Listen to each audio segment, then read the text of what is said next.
Hello viewers, मैंने recently 462 सब class जो कि ऑस्ट्रेलिया में इंडियंस के लिए ओपन हो चुकी है उसके ऊपर वीडियोस बनाई हैं। मैंने 2 वीडियोस ऑलरेडी उसके ऊपर बना दी हैं कि वीज़ा कब शुरू हो रहा था, जब ये न्यूज़ आई थी उस टाइम पे, और उसके बाद कैसे इसको अप्लाई करना है। लेकिन मैंने ये देखा है, काफ़ी मैसेजेस भी आए हैं व्हाट्सएप पे, उसमें ये कहीं ना कहीं मिथ हो रही है, मीन्स कोई मिसकंसेप्शन हो रही है। उसको लेके ये पूछा जा रहा है क्या ये वीज़ा है, इसमें फीस लगेगी। तो आज मैं इससे रिलेटेड जो मिथ्स है वो क्लियर करूंगी, जो मिसअंडरस्टैंडिंग है उसको क्लियर करूंगी, और इस वीज़ा के बारे में और इंसाइटफुल इंफॉर्मेशन दूंगी जो आपके लिए काफ़ी हेल्पफुल रहेगी। सो वीडियो नहीं जा रहा इन्फॉर्मेटिव, वीडियो को अंत तक ज़रूर देखिए। ऐसी अपडेटेड इन्फॉर्मेशन के लिए हमारे यूट्यूब के चैनल को सब्सक्राइब कीजिए, इंस्टाग्राम पे हमें फॉलो ज़रूर कीजिए।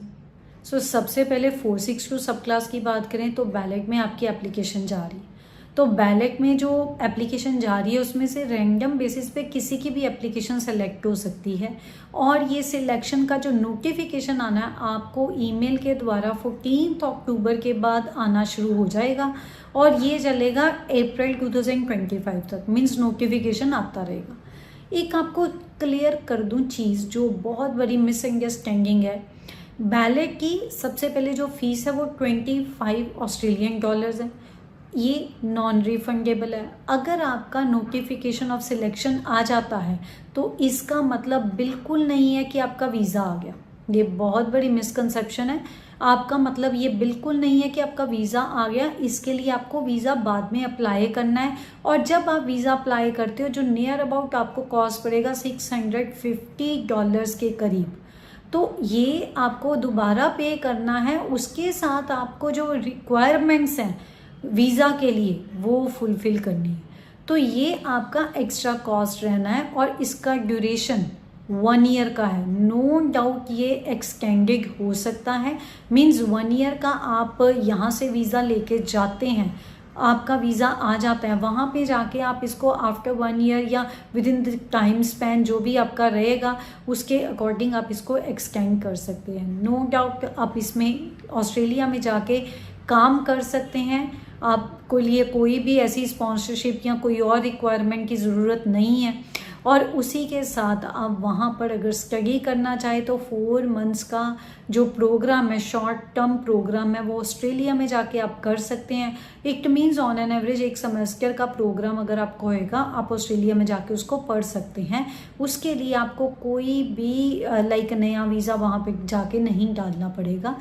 ये बहुत इम्पॉर्टेंट चीज़ है। ये अब आपके हाथ में, आप वहाँ पे जाके पढ़ोगे, बाकी टाइम काम करोगे या बिल्कुल काम ही करना है, ये टोटली आपके ऊपर है। इसके लिए कोई भी रिस्ट्रिक्शन नहीं है, बट ये वीज़ा आपको ये एलिजिबिलिटी क्राइटेरिया देता है। बार बार बोल रही हूँ, इसकी फ़ी अलग लगनी है, और नोटिफिकेशन आने का मतलब बिल्कुल नहीं है कि आपका वीज़ा आ गया उसके बाद आप वीज़ा अप्लाई करेंगे, और उसके लिए भी एलिजिबिलिटी क्राइटेरिया है। सबसे पहले आपका एज, जो आपका एज है वो आपका 18 से लेके 30 ईयर्स का होना चाहिए। अगर आप 31 टर्न कर लेते हो तो आपकी एलिजिबिलिटी नहीं बननी, तो वीज़ा आपके लिए नहीं है। दूसरा बता दूं, इंडिया से हैं तो पैन कार्ड मैंडेटरी है। मैंने ऑलरेडी वीडियो में बताया था, नहीं है पैन, इट्स ओके, अप्लाई कर लीजिए, आ जाता होता जल्दी। तीसरा, आपको मेडिकल और जो करेक्टर की रिक्वायरमेंट्स हैं वो भी फुलफिल करनी है। तो इसका मतलब आपके लिए मेडिकल का टेस्ट होएगा, आपका मेडिकल होएगा, और आपको पीसीसी भी रेडी करना पड़ेगा। सो ये मैंडेटरी डॉक्यूमेंट्स हैं जो आपके वीज़ा का हिस्सा रहेगा। उसी के साथ आपको पोस्ट स्टडी, जो आपको पोस्ट सेकेंडरी एजुकेशन 2 इयर्स का होना चाहिए।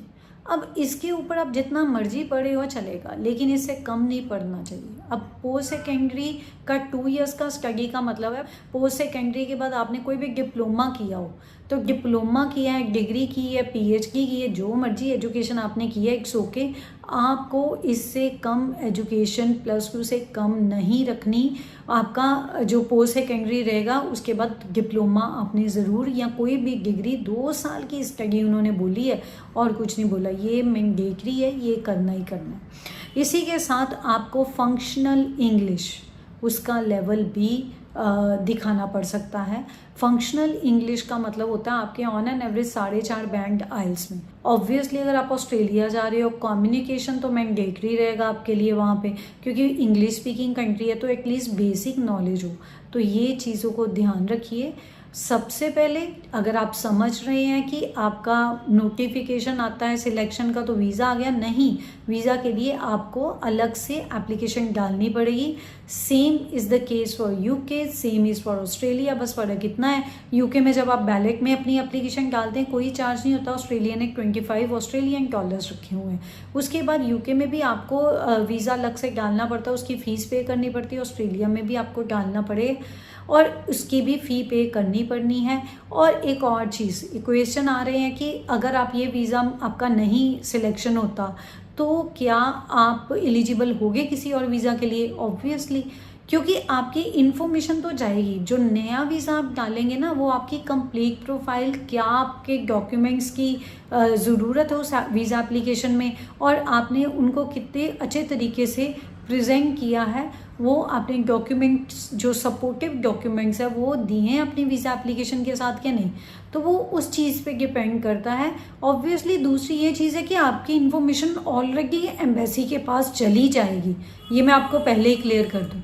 सो ये सारी चीज़ें इम्पॉर्टेंट हैं आप लोगों के लिए जानना, क्योंकि 462 सब क्लास का क्रेज़ बहुत ज़्यादा हो गया हुआ है इंडियंस में। हम लोग बहुत अप्लाई कर रहे हैं, काफ़ी एप्लीकेंट्स हैं जो अपना इंटरेस्ट शो कर रहे हैं इस वीज़ा में अप्लाई करने के लिए। ऑब्वियसली बहुत लेस कॉस्ट पे आप ऑस्ट्रेलिया में जाके वहाँ पर वर्क कल्चर का एक्सपोजर ले सकते हैं, पढ़ना चाहे तो शॉर्ट टर्म प्रोग्राम कर सकते हैं। सो गाइज, होपफुली मैंने जो मिसकंसेप्शन है, जो गलत फहमियाँ कहीं ना कहीं मिसअंडरस्टूड किया गया इस सब क्लास को, उसको क्लियर कर दिया है। और आपको ऐसी अपडेटेड इन्फॉर्मेशन हमारे चैनल पे रेगुलर बेसिस पे मिलती रहती है, इसीलिए इसको सब्सक्राइब ज़रूर कीजिए।